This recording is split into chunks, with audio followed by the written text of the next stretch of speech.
Hello, everybody. Welcome back to Age of Empires. If you remember last time, we did complete the first scenario, the birth of Rome. And now we're moving on to the second one, the Pirates of Epirus. Now, I did go ahead and play through this one just by myself. And I am actually going to turn the difficulty down to easy. We were playing on moderate. And the reason I'm doing this is this scenario is actually quite difficult. So we'll go ahead and launch the game here.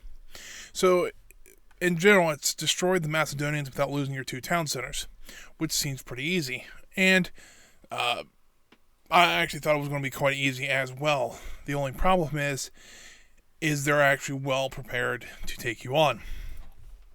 So the tip here is to move quickly. The Macedonians know you're coming and are readying their defenses. Now, this can be taken really any direction you want to. You can just try to go in and blast through them. If you want to read the history, I'll go ahead and scroll. Well, let's see. I'll go ahead if you want to pause the video here and read it. If you don't, you can go ahead and continue with the video. That's what we're going to do. So when you load into the game here, you actually have an island out here in the middle of nowhere, and then you actually have your mainland. And it said we have to defend both of our town centers here and the one down here. So what I'm going to do is straight away is try to build enough of an economy to support a smaller army. Now this scenario actually is kind of a pain in the butt due to the fact that there is actually a population limit that is in effect. But it's in effect for all games, but this one actually seems to hinder us in a very big way because including our economic units like our villagers and stuff like that, including our boats, we also have to worry about military personnel. But everything only costs 1. The only problem is we only can have 50 units total. And this includes our boats, which unfortunately we have to keep because they will actually try to attack us, bringing in transport ships and their own larger ships as well. So we need to keep these around just for our own defense. So I'm going to gather them here. They only seem to attack this island, which I think is kind of interesting because this one actually is probably the most fortified one. But, you know, that's on them. So I'm just going to, what I'm going to do is one of my strategies is to build as many houses as I can, or that I need, so I don't have to worry about building them later. Now, unfortunately, this one you got to be kind. Stupid phone.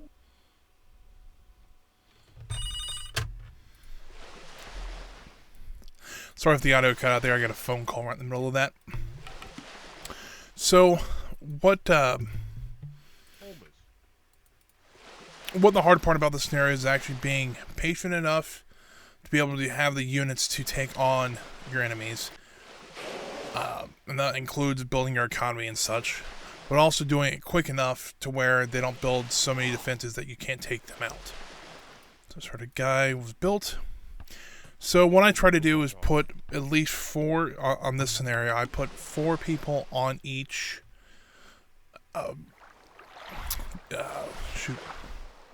On each gathering, so 4 on each on wood, food, gold, and stone. And then I go from there.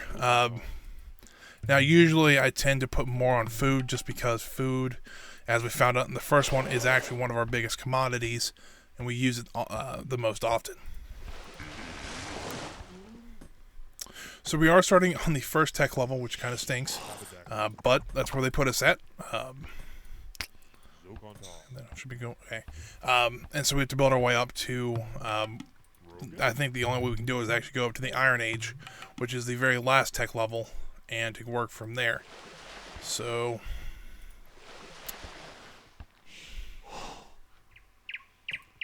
Let's get some more guys on gold here. That guy will be one of our goldsmiths, so we'll need 1 more to complete that one. So now we'll go over here and build. We'll need at least 6 of the guys, so we can build 3 now. Then we have to wait on our food. And again, food's hindering us again.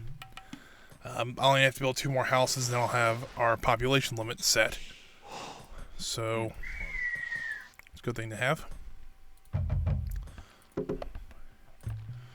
I still gotta remember I gotta do all these upgrades as well. Now, that's just me. I like to do all the upgrades before I move on to the next tech level. Some people actually will just run through the tech levels, get up to the highest one, and then start doing their researches. The only problem with that is people then try to rush up to catch up with you in tech level, and if they attack, and you may be on the last tech level, but you still only have the tech level of maybe a level 2 tech. So it can get kind of frustrating being patient in games like this. But I always find that stay patient and work through it. It tends to actually work out a lot better for you. So we have enough wood, guys. Now we'll need 3 more for our stone mining.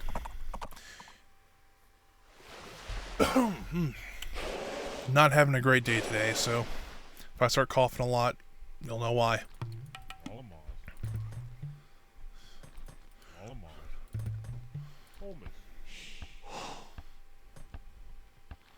Oh, was over here.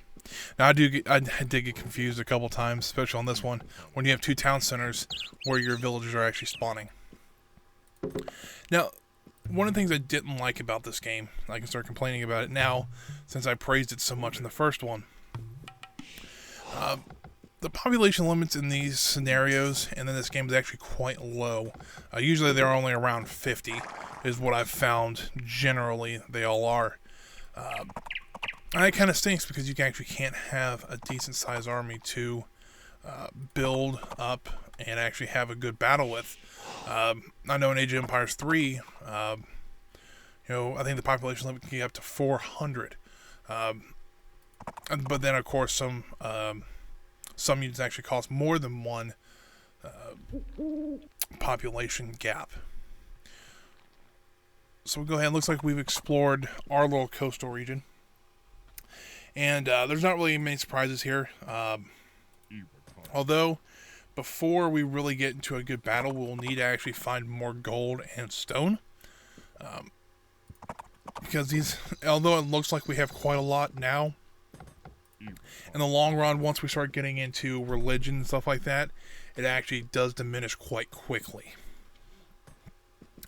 So I'm going to go ahead and go around. I think we have a couple more upgrades we need to do here at the storage pits. But other than that, we'll need to build 2 more. I think 2 more buildings, and then we can go up to the next tech level. Let's go ahead and build a marketplace down here, just because it's not really, it doesn't really matter where that one's at. The marketplace just provides, and I was kind of wrong on this one. You cannot trade for items yet. That comes in number 2 at the marketplace. Now, if you did have an ally in this game, you actually can build trade ships that you actually can trade commodities between two allies, which is pretty helpful if you're needing certain items and you cannot find a natural resource of them.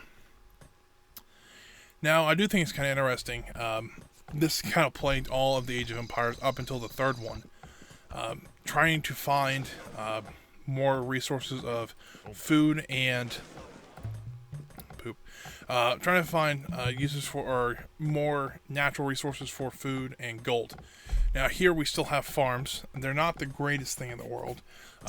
They do get actually better in Age of Empires 2, where you actually can villagers can walk over the farms, so they don't try to walk around them constantly. But in Age of Empires 3, they actually you can build plantations, which provide gold, and gold you can pretty much buy anything else with. So that's where they really got it right, which is good because they haven't really announced an Age of Empires 4 yet, which is befitting because they usually don't. This game came out in 1997, if I'm not mistaken. Age of Empires 2 came out in the early 2000s. And then the Age of Empires 3 came out maybe late 2010. Go ahead and look that up. Age of Empires. And the first thing that came up was Age of Empires 4. So, hopefully. So this, let's see, yes, this game came out October 15th, 1997, and was that was in North America in February 7th, 1998, in the UK. Now let's look at Age of Empires 2. Oh, I was wrong. I was close. Age of Empires 2 was released September 30th, 1999. And Age of Empires 3 came out in October 18th, 2015. So you had 2 years, roughly, between the first two games, and then 5 years between the second and third game. I didn't realize that it's been 11 years now since Age of Empires 2 has been going, or Age of Empires 3 has been out. I actually remember getting that for Christmas one year. Let's see, I would have been 10 years old when I got it. And I still have it, and it still works great. Man, I sound old now. I didn't realize how old those games are. Anyways, let's get back to the game. So this is what I mean by the patience thing. It kind of stinks just to kind of... Do I only have 3 guys there? Squirrel. It kind of stinks, and this is the kind of part that you're just kind of waiting, you're gathering resources, you're doing upgrades, etc., etc. And I think marketplace stuff first, and then we can upgrade.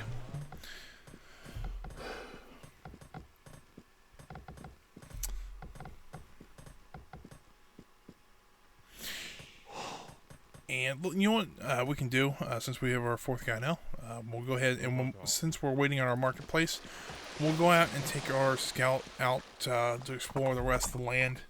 And I'll show you what we're actually up against.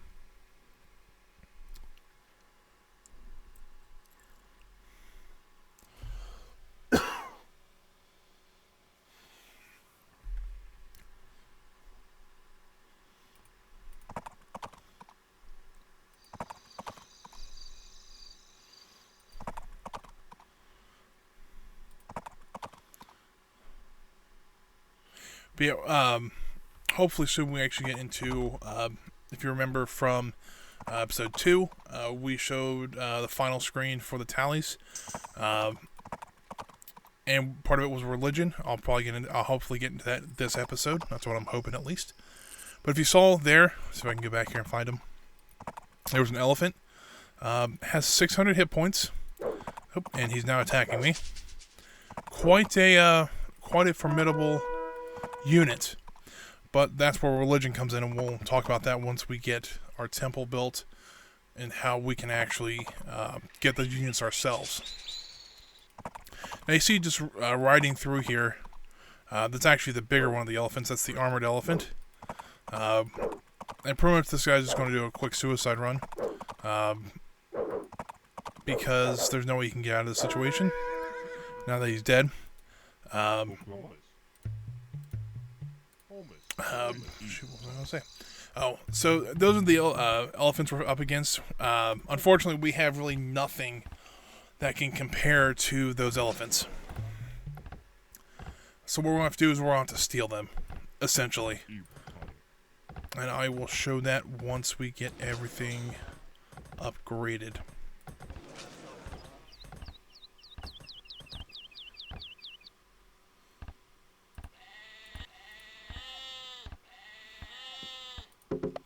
I'll be honest with you, some of these, like when you click on a building, they always play a little sound. So like in the barracks, if you click on it, it has a little drum course, which I just realized I had to do an upgrade there.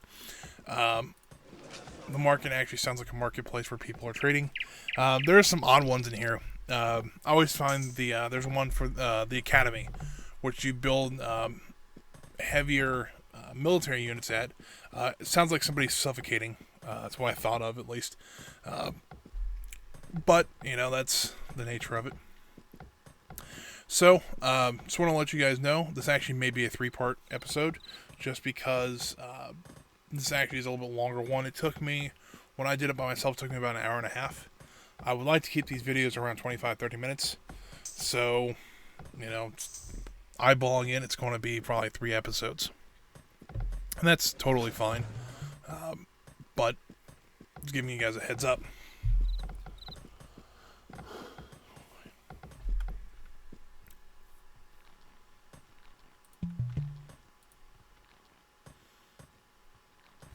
So guys, if you see anything I'm doing wrong, please just leave a comment, do something. I don't care how you leave a comment, or just say, hey, why are you doing it this way? I actually had a friend, he just got back into this game after he saw some of my videos, and he asked me how would I do certain scenarios and how this one's going to be quite fun, and I agreed with him, and I haven't really showed how severe this is going to be, but hopefully we'll get to that here shortly. All of our upgrades are now done. We're just waiting on 800 food, which once again is part of the waiting game of this game. We didn't really see much of that in the last game, which is kind of surprising because all we needed was stone. And that's real easy to get. We already have 940 of it here. But I'm actually kind of surprised we haven't been attacked yet. Now, we do have quite the force of scout boats out here. We have all of 10. But you got to remember that the enemy is already at the Iron Age, which is the highest level for this game, tech-wise. So they actually have the big triremes. If you remember those from last episode, they're the large ships that if you ever see anything about ancient history, anything like that, they actually have those large ships. They have the faces painting on the side, stuff like that. Those are the ones they have, and we have pretty much little dinghies with sailboats or sails on them.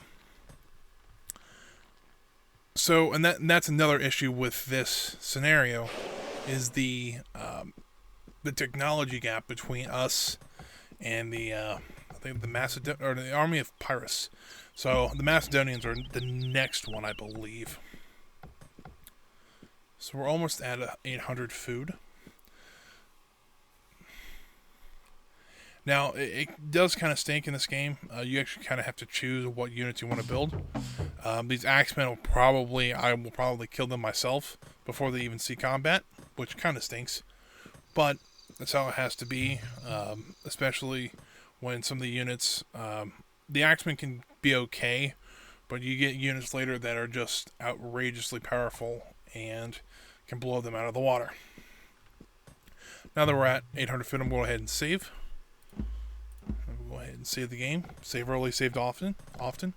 Had a friend who got about halfway through the scenario, was attacking the enemy camp, and then he realized that he left all of his defenses, or left his camps wide open. The enemy came through and just killed everything he had while they were killing his army, and he forgot to save, and so he had to restart this whole scenario all over again. I tried to do that a couple times myself because trying to play this on medium took a while. You just had to keep constantly building ships, especially to defend your towns. When their transport ships would come up, you would try to shoot them before they get to the shoreline and drop off the troops, because if you kill the transport without actually having them drop off any troops, the troops die actually in the transport ship, which made them a whole heck of a lot easier to take down. So we're halfway to our next tech level now. Our city's doing pretty good so far. At least I think so. We've explored most of the map that we won't get shot at to explore. Now we'll be able to.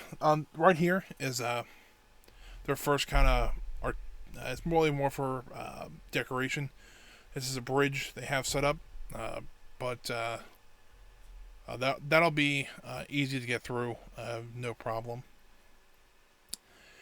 But the actual city itself can take a little bit of time to figure out how to get in. And unfortunately, in this game, we cannot just build a Roman or a Trojan horse to walk into their city. Although that actually is a scenario in Age of Mythology, which is actually another game. Oh, we're getting attacked. Age of Mythology, we'll have to wait. So we'll have to see. They have the triremes. These are the catapult ones. Now, if you're actually decent enough, you actually can kind of avoid their catapults by moving at the last moment. Even though some of our ships still do receive damage, we can move our ships, and the cannonball falls harmlessly into the water. All right, so it looks like we actually just got tech level 2. First thing we need to do is actually upgrade our ships to war galleons, because that'll actually help us in the long run. Now, Next thing I want to do is I'm going to go ahead and upgrade our soldiers, so we actually can have the better soldiers, so if they do decide to come to attack us, we will actually have somewhat of a defense to throw against them. The next thing I probably want to do is go ahead and get the wheel. If you remember this one, the villagers move 30% faster, and they actually gather chariots. We get more than access to, or try that again. We then have access to chariots in that episode, or in that aspect. So we'll probably go ahead and get that one next.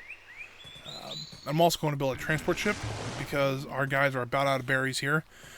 We could build farms here, but it seems to be kind of meaningless. I'm just going to put them all in one area. Go ahead and grab the wagon wheel there.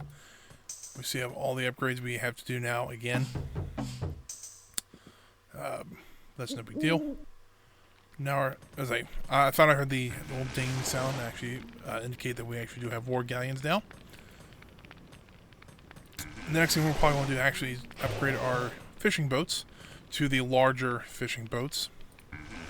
We'll go ahead and build a couple more of those. Excuse me. Now, fishing boats can be quite useful, although the fish they have to fish from actually become quite limited, especially if you have quite a large number of fishing boats. They can get overwhelmed. Now, if you see now, our boats are being upgraded to the new ones. For some reason, when you upgrade them now, they actually remain the same boat until they move, and once they move, they actually become the new one. It's kind of odd how that works, but it works. So now we got 6 fishing boats out here. They'll also be gathering food. They actually gather it quite quickly, and they can hold 20 food on the ship. So that'll help us in our food aspect. I don't know which one do I want first. Do I want the plow, or do I want wood cutting? We have plenty of wood. We'll go ahead and do the food production from farms, because we're actually going to be building farms here soon. Go ahead and grab that one. This one's just upgrading all the armor for our units. Typically, when I build an army, I usually go with infantry. These swordsmen become quite good when they are built up enough. Well, and we'll go ahead and start building some of our tech level 3 buildings. So the first one we're going to build is the government center. That's just providing kind of high advanced upgrades for our town. The next one we'll build is probably our temple, which that we'll get into religion, and then we'll probably call it an episode there because it's already getting to 25 minutes or so. But let's go ahead and move our guys over here. So just to move on transport, you select what units you want over there. Then you right click on the boat, and it'll turn into this funky little circle. And you'll see here we have 4 out of 5. We can right click, and the boat can go anywhere on the water. Then okay, maneuver our way over.